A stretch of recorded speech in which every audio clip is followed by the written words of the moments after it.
yooyu nga xamante ni tudd nañ ko daaw bu ñu jógee ci foofu dañuy dem ci yeneen dossier ñu waxtaane mais bala may dem sax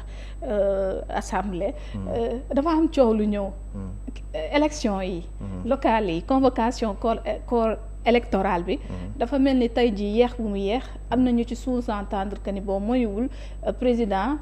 dina reporter élection yi soit délai bi nañu ko tënkee en tout cas mu am lu ci jaxasoo ndax mën nañoo jàpp ni ba tey dara tënkul président convocation bi ni mu yeexee société civile politique yi di ci wax dina gàllankoor tey organisation élection yooyu. waaw man de ba léegi maa ngi déggee gis naa débat bi peut-être dañuy ils sont dans le rôle peut-être def une pression politique pour ce qui concerne les hommes politiques FDR et consorts ak PASTEF et consorts les défenseurs des droits de l'homme également peut-être addu xoddi ko bala nga lakkale pour fàttali mais jusqu'à présent il y a pas encore une violation de la loi ba tey ji les dispositions du code électoral bu fekkee ne xool nga ko la convocation du corps électoral c'est 90 jours avant élection bi la war a am élection bi mi ngi war a am au mois de janvier 2027 90 jours c'est 3 mois avant 3 mois avant c'est au mois d'octobre boo fàttali ko également même bu fekkee ne da ngay xool rek histoire ci taarix élection bi nga xamante moo amoon en 2022 mooy maire yi nga xamante ñoom ñoo fi nekk ne dernière élection bi am c'était en 2022 l'élection a eu lieu en janvier 2022 exactement comme ni muy amee ni en janvier 2027 le décret bi nga xamante ne le président Macky Sall mi ngi ko jëloon xam nga décret bi nga xamante ne ci la convoqué le corps électoral et ci la fixé également la date des élections décret boobu c'était le 15 octobre yaa ngi dégg aujourd'hui on est au mois d'août août septembre octobre donc des na au moins 2 mois xam nga su bu demoon nag ba dépasser loolu nga xamante ne dugg na ci 90 jours yoo nga xamante ne loi bi moom moo ko tënk mu ñu le code électoral bu boobaa di nga ne violation am na mais jusqu'à aujourd'hui véritablement il y a pas eu de violation jusqu'à aujourd'hui le président est dans les délais yu nga xamante ne le code électoral moom la ko aussi la ko tënk. dafa am tamit délai bu ñu tënk diggante corps électoral bi seen convocation ak la tenue de l'élection présidentielle diggante bi ndax mënuñoo jàpp ni mën naa am lu ko heurter su fekkee yeex nañ koo def. non dafa am ñaar boo xoolee ci taarix bu fekkee ne élection bu nga xam ne élection présidentielle la boobu noonu da ngay gis ñaari décret doon am dana am décret bi nga xamante ne moom mooy fixer la date de l'élection ak décret bi nga xamante ne moom mooy convoquer le corps électoral bu nekkee élection présidentielle la d'accord mais élection locale décret bi nga xamante ne moom mooy fixer la date de l'élection des élections locales c'est le même décret moom mooy convoquer le corps électoral c'est un seul décret bi nga xamante ne moom mooy convoquer et en même temps moom mooy fixer en même temps moom mooy convoquer donc tey jii élection locale la ñu jëm xam nga élection locale comme ni ma ko waxee décret bi nga xamante ne moom mooy fixer date bi c'est le même décret moom mooy fixer le corps électoral bi bokkul ak élection présidentielle bu nga xamante ne d'habitude ñaari décret lay am décret fixant la présidentielle et un autre décret bu nga xamante ne moom mooy convoquer le corps électoral pour wax leen ni jour bi ñëw leen pour que ngeen choisir ki nga xamante mooy nekk seen président de la République donc fii attendons-nous à ce que mu am un seul décret bi nga xamante ne moom mooy jouer les deux rôles fixer la date du scrutin convoquer le corps électoral comme ni ma la ko rappelé décret bi ma lay wax bu 15 octobre 2022 bi c'était exactement la même chose le même décret a convoqué le corps électoral et a fixé la date des élections locales te ci élection boobu mooy bi fi mujj bi nga xamante ne ci la ñu élire maire yi nga xamante ne ñoom ñoo fi nekk tey alors am na ci ni ñu déggoon même si c'est pas infirmé wuñu ko même su fekkee it dëggaluñu ko mu di président dafa demander avis conseil constitutionnel ci ndax mën naa coupler locales yi ak législatives yi suñu dissoudre l'Assemblée nationale amoon na kàddu yu jugoon foofu tamit mat na ñu leeral ñu jàpp ni su fekkee demande boobu dugg na kon amul benn délai boo xamante ni tënkati na président de la République ngir mu convoquer li nga xamante ni moo di corps électoral bi wala c'est la tenue des élections. non l'avis loi moo ko sut loi bi li nga xamante moo nekk ci code électoral tant que soppiwuñ ko loolu dafay tënk ki nga xamante ne moom mooy le président de la République le président de la République dafa waat de respecter et de faire respecter la loi le code électoral c'est une loi et une loi est supérieure xam nga un avis bu nga xamante ne mu ngi koy jox conseil constitutionnel ou pas maintenant su fekkee ni le conseil constitutionnel demoon na tey ba jox ko un avis daal di koy wax ni tu as la possibilité xam nga daal di reporter élection sur la base de article nangam et article nangam bu boobaa buy reporter élection dafay convoquer article boobu noonu nga xamante ne et ce sera une loi il va respecter la loi actuellement nii demande d'avis boobu wax nañ ko bon bañ ko waxee ba léegi également présidence démentiru ko kenn démentiru ko donc dañuy jàpp que ni depuis boobu ñu koy wax ba léegi c'est quelque chose bu nga xamante ne dëgg la parce que ay journalistes ñoo ko bind moi je fais foi à mes confrères jusqu'à aujourd'hui rien n'a été démenti par rapport à tout cela xam nga dañuy jàpp que ni loolu noonu moom mooy li nga xamante moom moo am depuis boobu conseil addu ci wax ko ni mën nga ko def wala mënu ko def wala boog su fekkee ni conseil constitutionnel parce que conseil constitutionnel bu fekk wala boog bu fekkee ni conseil constitutionnel jël na ci une décision boobu kenn fësalagu ko donc li ñuy jàpp rek moo di li nga xamante ne moom la calendrier électoral bi tëral code électoral bi tëral ko dañu war a respecter le calendrier électoral bu nga xamante dafa am ay délais yu nga xamante dañ ko cee def ñëw ne élection bu nga xamante dañ ko war a muy élection locale 3 mois avant que élection boobu di am le président de la république dafa am 90 jours avant élection boobu di am le président de la république dafa war a convoquer le corps électoral loolu nag laa ne jusqu'à présent le président est dans les délais parce que on est à 5 mois fi mu toll nii véritablement des élections locales donc am na encore 2 mois et que comme ni ma la ko expliqué boo xoolee ci taarix par rapport ak la dernière élection bi nga xamante ne moom moo mën a nekk suñu référence fi mu toll nii le décret bi nga xamante ne jëloon nañ ko 15 octobre la ñu woon ak yeggaguñu 15 octobre fi mu toll nii. léegi lan nañ mën a expliquer tey demande boobu conseil constitutionnel mën koo àddu suñu xoolee que ni conseil dafa am ci yu mu mën a wax ak ci yu mu mën a wax yu ci mel ni élection locale yi léegi naka la ñu mën a comprendre démission demande boobu ndax itam dina ci mën a tontu surtout concernant élection locale bi. Non c'est pas une question de élection locale élection présidentielle ak nangam ak nangam élection locale élection présidentielle élection législative ak élection locale yëpp code électoral moom moo leen organisé moo ko organisé c'est un seul code moom moo ko organisé wax ni par exemple bu dee élection locale nii lañ koy doxale bu dee élection législative nii lañ koy doxale bu dee élection présidentielle nii lañ koy doxale donc toutes les élections yu fi am benn code moom moo ko régir muy le code électoral donc tey jii le conseil constitutionnel buy dem bay addu également parce que la loi sur le conseil constitutionnel jox na la possibilité au président de la République de saisir le conseil constitutionnel d'un avis avis boobu nag mën a nekk sur toute matière d'accord xam nga léegi nag ñi nga xamante ñoom ñooy le conseil constitutionnel ñoom ñooy xool ndax réellement su fekkee ni dafa war a dafa war a reporter wala dafa war a coupler est-ce que loolu dina dëppoo ak sunu constitution loolu la conseil constitutionnel di xool su fekkee ne réellement dafa dëppoo ak sunu constitution boobaa def na ko ok wax dëgg yàlla rien ne s'oppose à ce que nga def ko wala mënuloo koo def parce que la constitution da koo dàq loolu mooy avis bi noonu lay demee da ngay xool ni le président Bassirou Diomaye Faye bi muy doog a toog également par rapport ak kañ la mën a dissoudre assemblée nationale ba mu toogee demandé woon na avis exactement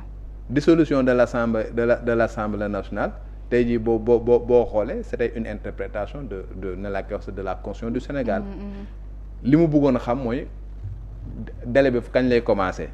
est-ce que depuis la proclamation des résultats définitifs par le conseil constitutionnel foofu la délai bi démarrer wala l'installation des députés au niveau de l'Assemblée nationale foofu lay démarrer pour que ñu mun décompter véritablement les 2 ans interprétation boobu la bëggoon mu demander avis au conseil constitutionnel et le conseil constitutionnel daal di koy joxoon un avis et sur la base de cet avis là la mënoon xam ban délai lay mën a dissoudre Assemblée nationale et c'est ce qui s'était passé en vertu de ce que le conseil constitutionnel avait décidé parce que la conseil constitutionnel même bu ñu ko laajee avis décision lay jël exactement donc la muy jël noonu dafay président da ciy tënku keneen da ciy tënku c'est en fonction de cela que le président avait dit que à telle date boog la xaar ba telle date boobu nga xamante ne conseil constitutionnel waxoon na ko mu daal di dissoudre assemblée nationale daal di kii boo xoolee tey ji également loolu moo tax délai bi également par rapport à assemblée nationale bi ñu toog bi ñuy wax ni au mois de novembre voilà le conseil le président day amaat possibilité véritablement di dissoudre assemblée nationale bi ñu nekk ni donc c'est pas que élection locale la législative wala présidentielle c'est juste pour voir ndax loolu nga xamante ne bëgg na koo def bokk te ñu jiiñ ko ni loolu la bëgg a def est-ce que réellement loolu dëppoo na ak texte yi dëppoo na ak constitution loolu nag ci la conseil constitutionnel war a àddu léegi Daouda mandat 5 ans 7 ans jox na ci diggante bi proposition professeur Arona Coumba Ndoffène Diouf nee na président moom li mu gis mooy mu jëlee mandat am 5 ans bi yóbbuwaat ko 7 ans maanaam ñu dem vers réfléchir ci loolu tey jii léegi lan moo si sa xalaat nag gis nañu kiiraay moom bëri na ñuy défendre loolu ndax jàpp nañ ni dina permettre président bi mu gën a mën a sukkandiku ci loolu li ko war mu gën koo mën a def. mais loolu mënul nekk bu waroon a nekk mënul nekk fi mu toll nii à l'état actuel de nos textes parce que tey su fekkee ne da ngaa jël suñu constitution. dafa am li ñuy woowee des clauses d'éternité. des clauses d'éternité. clause d'éternité mooy loo xamante ne te suñu constitution daf ne kenn mënu koo soppi. dañ ne la durée du mandat la forme républicaine du Sénégal. le mode de scrutin présidentiel xam nga la durée du mandat et le nombre de mandats kenn mënu koo réviser buñ loolu yooyu lañ dugal ci véritablement les clauses d'éternité bi ñu paree également daal di koy verrouillé waat ñëw ne teg alinéa bi nga xamante ne moom moo wax loolu également kenn mënu koo soppi donc double verrou la am suñu constitution loolu kenn mënutu koo laalati kenn mënu ko laal mënuñu tey jii ñu jékki-jékki ñu ne Sénégal république la léegi dañ koy yóbbu monarchie mooy la forme républicaine xam nga Sénégal république la nekkul monarchie loolu kenn mënu koo soppi loolu la ñu wax ñu ni tey jii le mode de scrutin le président de la République est élu au suffrage universel direct xam nga loolu mënuñu xëy par exemple ñu ne dañuy soppi mode de vote bi nga xamante ne mode d'élection du président de la République loolu dañ ne mënuñu ko soppi la durée du mandat est de 5 ans nul ne peut faire plus de 2 mandats consécutifs donc durée mandat bi 5 ans xam nga le fait que nit ki mënul def plus de 2 mandats loolu également dañ ko def ci li nga xamante ne mënuñu koo soppi donc tey jii war a débattre sur le fait que tey jii am nañ 5 ans dañ ko war a changer léegi yóbbu ko 7 ans et consort bu leen neexee ñu def ko projet de loi wala proposition de loi mais foofu rek la mën a jaar même bu ñu ko defee projet de loi wala proposition de loi du jàll bu demee conséquence da koy dàq lenn rek moo mun am moo nga ne ok léegi la constitution dañuy soppi lépp nga jël constitution bi nga am ne nga jël ko nga sànni ko ci poubelle bi nga tëggaat constitution bu bees nga daal di koy yóbbu référendum sénégalais voté ko bu boobaa nga am constitution bu bees bu boobaa amatoo constitution de 2001 bi ñu am ne bu boobaa di nga am constitution de 2026 mu nekk constitution bu bees tàq bu nga xamante ne lépp lu nga xamante ne verrou la yóbbu nga ko ci peuple bi sànni ko à la poubelle xam nga daal di choisir à décider waat def leneen lu nga xamante lu bees la loolu possibilité boobu rek moo am mais lii nga xamante moo nekk suñu constitution bi nga xamante ne la constitution de 2001 révision yi nga xamante ne daf fi am yëpp même buñ ko réviser 2016 am na révision 2022 am na révision 2023 2024 2025 yëpp am na ay révision mais terewul chaque fois booy wax la constitution de 2001 ngay am li ko waral mooy lan Abdoulaye Wade bi mu ñëwee en 2001 constitution bi fi nekkoon da ko jël teg ko fale tëggaat constitution bu bees yóbbu ko ci peuple ñu def référendum ñoomaat constitution bu bees dàq foofu nag lañ dugale yi yu bëri yi nga xamante moom ngay gis ay clause d'éternité et tout ce qui va avec donc loolu nag tey ji suñ ko bëggoon a soppi encore une fois article ba mënoo koo soppi texte ba yëpp ngay jël sànni à la poubelle dafa texte bu bees yóbbuwaat ko ci peuple bi bu boobaa peuple bi référendum suñ ko voté nga amaat constitution bu bees bu nga xamante ne nee nañ léegi président du nekkatu fi 5 ans 7 ans la fiy toog. ndax jàpp nga ni tey loolu mën nañ koo jëmmal surtout fi ñu toll nii bu ñu fàttalikoo ko ni 2001 constitution ba lañ ca soppi woon ci la ñuy nekk tey jii ndax boo xoolee tey ñi jege pouvoir bi en tout cas ñu ngi alimenter le débat pour que bon ñenn ci ñoom. non Sénégal mënuñu def un pas en avant un pas en arrière lii nii c'est un débat bu nga xamante ne pour man c'est un débat qu'on avait dépassé depuis Mathusalem depuis Abdou Diouf def na fi mandat 7 ans def na fi mandat 5 ans Abdoulaye Wade def na ko fi comprendre nga def dañuy jékki-jékki soppi def ko 5 ans wëlbati ko soppiwaat def ko 7 ans loolu noonu amoon fi ay jeexi jaaxa yu nga xam ne am na fi bañ ne ok loolu noonu le fait que tantôt ñu def ko 5 ans tantôt ñu def ko 7 ans nañ ko dindi une bonne fois pour toutes def ko 5 ans mais bu ñu ko defee 5 ans ba pare dañ ko verrouiller ba nga xamante ku ñëw di ko soppi donc c'est un débat bu nga xamante ne ba beaucoup de gens ñoom jàppoon nañ ne loolu c'est dépassé et comme on est en démocratie on est un pays bu nga xam ne vraiment démocratique képp ku nga xamante ne nekk nga fi nga nekk un président public boo fi defee 10 ans wax dëgg fa yàlla war ngaa matal keneen ku nga xamante ne ñëw na fi mën a def leneen lu nga xamante ne voilà dina mën a jëmale réew mi kanam. kon xanaa lay doon rek su fekkee. lay la kese 5 ans yi tuuti na États-Unis mandat 4 ans la yaa ngi renouvelable une fois ña fa nekk on a eu d'excellents présidents américains. Barack Obama c'était un très bon président. Il a fait 8 ans, il est parti. Beaucoup de présidents yu nga xam ne ay Bill Clinton ils ont fait 8 ans, ils sont partis. 4 ans renouvelables une fois, ils sont partis. tey peut-être américain bu amoon seen sañ-sañ xaj na doon na am na yenn présidents yu nga xamante ne doon nañ leen bàyyi ñoom ñu continuer et consort mais tey bu ñu demee ba nga xamante suñu démocratie dem na ba yegg fenn fi un président bu ñëw toog def 5 ans defaat benn 5 ans man jàpp naa ne lu mu fi deful mënu ko fi defaat parce que quand même 10 ans boo fa ko toogee nga yor réew xam nga am yor lenge yëpp am possibilité de faire un certain nombre de choses soo ko deful man jàpp naa ni wax dëgg yàlla war nañ la mun changer remplacer la par keneen les gens vont na la koy wax sax am na ay exceptions